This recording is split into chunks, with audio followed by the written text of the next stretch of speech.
juga Sumatera Utara, Sumatera Barat, apalagi Aceh ini berat sekali. 18 kabupaten kota terkena dan dalam posisi paling berat Aceh. Paling berat Aceh. Makanya ketika di R3P yang dikeluarkan oleh BNPB, anggaran yang memang harus dibantu untuk Aceh 25 triliun dari total anggaran 51,82 triliun. Untuk 3 provinsi. Untuk 3 provinsi. Setengahnya Aceh. Setengahnya Aceh. Artinya dalam posisi itu Aceh menjadi satu bentuk prioritas yang kemudian huntaranya pun atau huntapnya itu hari ini siap dibangun 1.000 untuk di awal. Nah itu juga yang kemudian kita mendata ada lebih dari 35.000 rumah yang rusak berat di Aceh. Dan total rusak berat itu ada 45.000 rumah. Artinya Aceh sangat berat sekali. Kan memang ya kondisi jalan apalagi di wilayah Aceh Tengah kemudian di Gayo Luwes ini kan jalan perbukitan ya. Artinya memang ketika persoalan ini menjadi perhatian khusus. Kenapa kemudian Pak Presiden menyebutkan perlu adanya TNI Polri di titik-titik terisolasi. Bahkan kemudian ada helikopter yang silih berganti. Tapi betul bahwa tadi ada beberapa titik tadi memang tidak bisa setiap hari disuplai bantuan. Kalau terkait penyuplai bantuan itu terus dilakukan oleh apa tadi yang disampaikan. Setiap hari ada? Ya setiap hari tapi lewat udara. Lewat udara. Dalam posisi ini yang ingin saya sampaikan bahwa kesulitan itu ada, realitanya karena Medan. Karena Medan.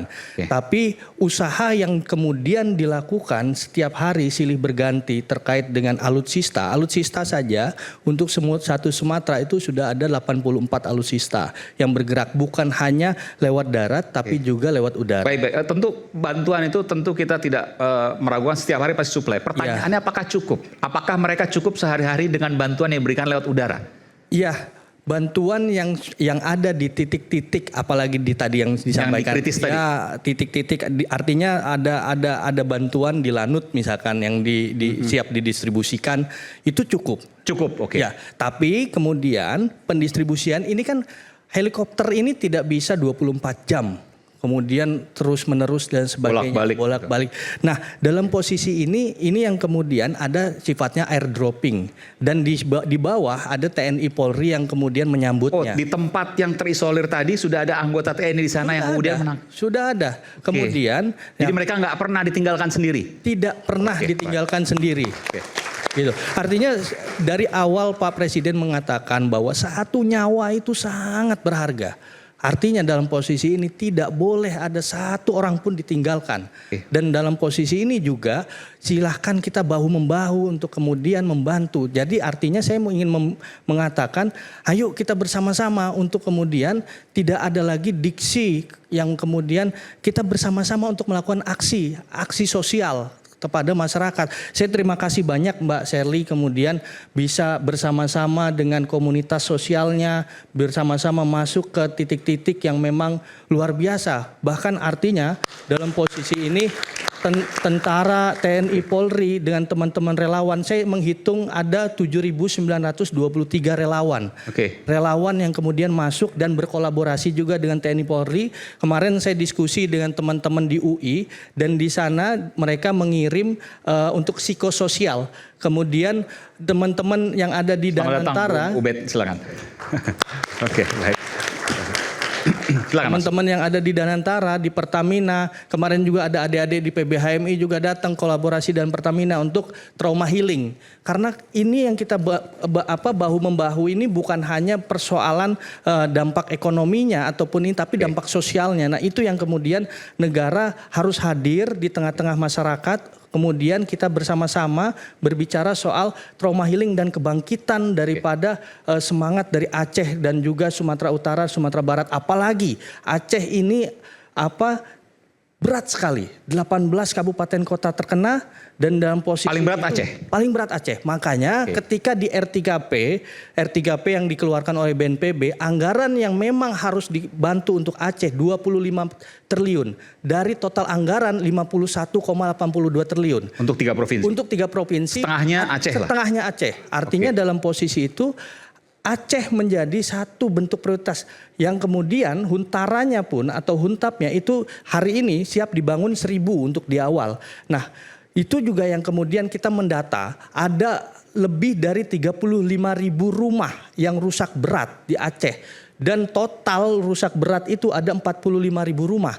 Artinya Aceh sangat berat sekali untuk kemudian dibangun. Dengan anggaran 2,9 triliun untuk 45.000 rumah, totali itu ada 60 juta per rumah. Artinya memang kita berpikir bahwa ayo kita sama-sama membangun lagi Aceh, membangun lagi Sumatera Utara, membangun lagi Sumatera Barat untuk kemudian kita ini merasa sakit, Pak. Jadi negara ini tadi yang kemarin saya sampaikan juga, negara bukan benda mati. Kita sama-sama sakit. Bangsa Indonesia, satu rakyat itu kehilangan, negara kehilangan. Artinya dalam posisi ini saya mau sampaikan bahwa ayo kita bergotong royong bersama-sama. Inilah bahwa pedulinomics dari kita lawan namanya serakahnomics. Inilah yang kemudian kita ingin sampaikan bahwa persoalan ini tidak bisa selesai daripada negara saja yang kemudian harus turun. Tapi negara sudah turun dan juga ada kolaborasi yang dilakukan oleh Kementerian Dalam Negeri melalui provinsi-provinsi yang ada lebih dari 20 provinsi yang membantu dengan total 50 miliar. Oke, jadi yang membuat kerusakan adalah serakahnomics. Serakahnomics. Yang kemudian melakukan perbaikan pedulinomics. Ya. Oke. Ada komentar di sini, Mbak? Silakan. Baik, kalau seri 2 saja, Pak. Seandainya dari pertama elit politik dan pejabat menggunakan bahasa seperti ini, saya yakin nggak ada korban bencana, para relawan, atau mereka yang sudah berjibaku di lapangan yang justru hari ini mempertanyakan kenapa seolah-olah dibenturkan. Karena bencana Sumatera yang hari ini sudah ada di hadapan kita ini mengonfirmasi 2 hal. Pertama adalah ada krisis kemanusiaan di sana. Yang kedua adalah tentang pertanyaan di benak publik. Dalam hal ini saya bicara sebagai masyarakat, Pak. Yang kedua adalah juga pengumpul donasi, relawan.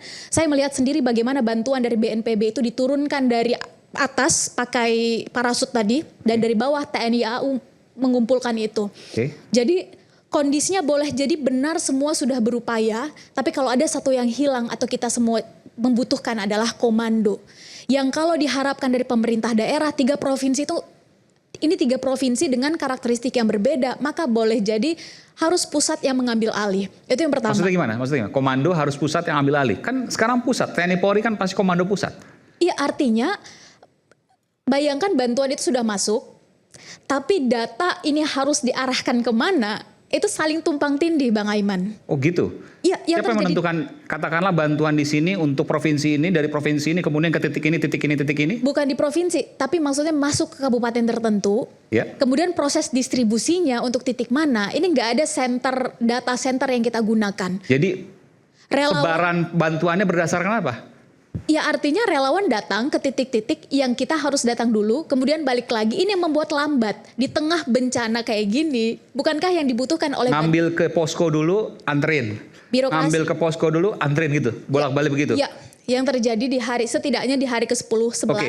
Seharusnya adalah data itu dimiliki oleh dalam hal ini pusat, sehingga kalaupun relawan, saya sangat menghargai kata kolaborasi tadi, Pak.